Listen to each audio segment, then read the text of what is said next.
आज हमारा lecture number 2 है, क्लास 9 चैप्टर नंबर 2 और टॉपिक है हमारे पास scalars and vectors. Scalar and vectors हमारे पास फिजिकल क्वांटिटीज होती हैं जिन्हें हम स्केलर्स और वेक्टर्स में डिवाइड करते हैं बेस ये डिराइव्ड फिजिकल क्वांटिटीज में। इन टर्म्स ऑफ डायरेक्शन हमारे पास स्केलर्स और वेक्टर्स होती हैं। तो स्केलर क्वांटिटीज हमारे पास वो फिजिकल क्वांटिटीज हैं जिनकी मैग्नीट्यूड होती है। मैग्नीट्यूड क्या होती है? हमारे पास एक नंबर होता है और साथ एक यूनिट होती है। ऐसी फिजिकल क्वांटिटी जिसकी मैग्नीट्यूड हो, the second one is no direction.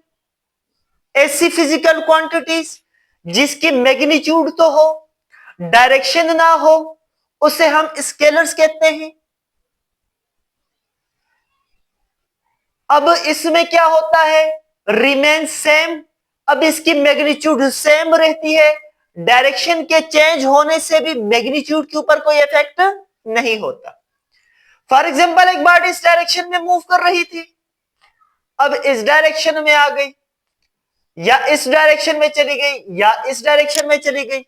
अगर इसने 5 मीटर यहां पे थी इसकी लेंथ, तो यहां पे भी 5 मीटर होगी, यहां पे भी 5 मीटर होगी, यहां पे भी 5 मीटर होगी। अब यहां पे देखिए, हमारे पास जो मैग्नीट्यूड थी वो अनचेंज है, डायरेक्शन चेंज हो गई, मैग्नीट्यूड के ऊपर कोई इफेक्ट नहीं पड़ा। Can not be resolve into components.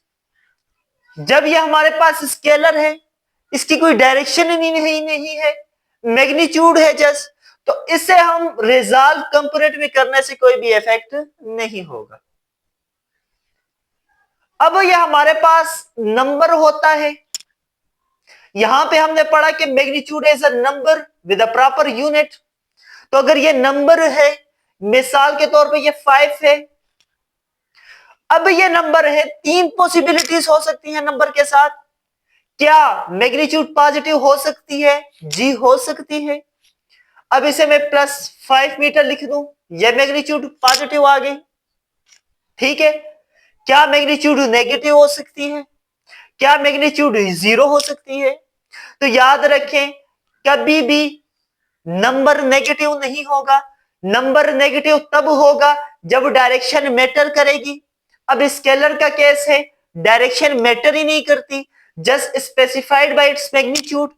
Scalar की रिप्रेजेंटेशन जस्ट मैग्नीट्यूड से होती है, तो नंबर नेगेटिव नहीं होगा, मैग्नीट्यूड नेगेटिव नहीं होगी, ये डायरेक्शन डिपेंडेंट है।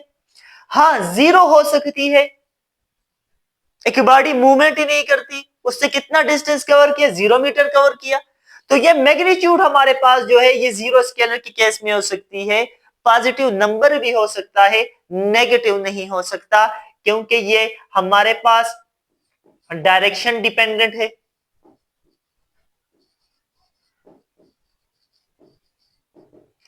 अगर डायरेक्शन होगी तो ये होगा। क्या स्केलर्स को हम ऐड कर सकते हैं?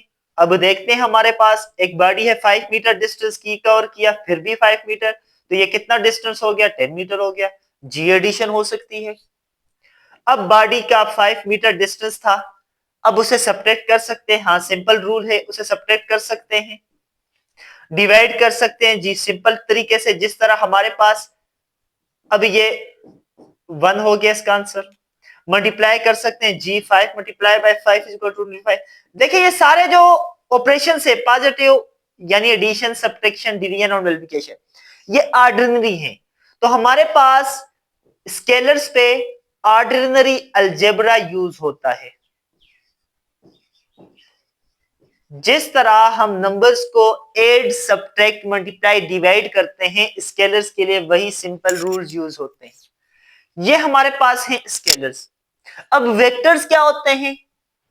तो वेक्टर्स पे चलें तो हमारे पास सबसे पहले वेक्टर्स की क्या होगी? मैग्नीट्यूड।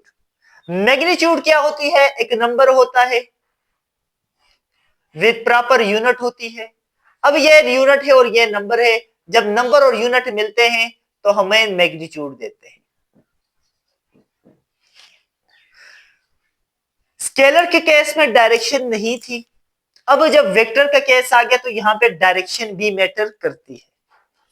ठीक है, ऐसी फिजिकल क्वांटिटी जिसकी जस्ट मैग्नीट्यूड हो, डायरेक्शन ना हो, स्केलर कहलाती है।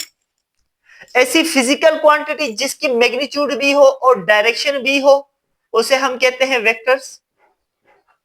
वेक्टर्स की रिप्रेजेंटेशन हमारे पास एरो से होती है। ये कोई भी एरो आ गया हमारे पास, this means that it is a vector quantity. किसी बोल्ड लेटर से भी इसे रिप्रेजेंट करते हैं, या सिंपल लेटर विद एरो।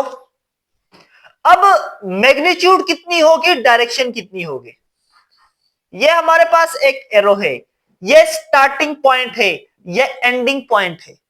अब length of the arrow is magnitude. Direction क्या होगी, इसका जो हेड जिस तरफ है ये डायरेक्शन शो करता है। अब स्केलर से जस्ट मैग्नीट्यूड थी, रिजॉल्व नहीं हो सकती थी। मैंने कहा डायरेक्शन पे डिपेंड करती है, अगर डायरेक्शन है वेक्टर्स हैं तो ये रिजॉल्व भी हो सकते हैं। अब ये वेक्टर है, इस डायरेक्शन में जा रहा है तो इसे हम रिजॉल्व कर सकते हैं। यहां तक इस कहते हैं resolutions of vectors. Can be positive, एक नंबर पॉजिटिव हो सकता है, हाँ मैग्नीट्यूड है पॉजिटिव हो सकता है। क्या नेगेटिव भी हो सकता है, देखें हमने स्केलर में पढ़ा कि number can not B negative, direction dependent. अब यहां पे डायरेक्शन है तो नंबर कैन बी पॉजिटिव और नेगेटिव। कब नेगेटिव कब पॉजिटिव होगा, देखें अब 5 न्यूटन की डायरेक्शन ये है, अब बॉडी अपोजिट डायरेक्शन में मूव करती है, यही 5 न्यूटन अब -5 न्यूटन हो जाएगी। डायरेक्शन चेंज हुई, साइन चेंज हो जाएगा। ठीक है, नंबर नेगेटिव हो जाएगा। एडेड बाय वेक्टर लॉज, जिस तरह स्केलर्स हमारे पास ऑर्डिनरी अलजेब्रा से add up, subtraction, multiplication, division होती थी, वेक्टर्स को ऐड करने के लिए हम वेक्टर लॉज का ऑपरेशन करते हैं। Without vector laws vectors can not be added. तो ये हमारा आज का लेक्चर नंबर 2 था, स्केलर्स एंड वेक्टर्स।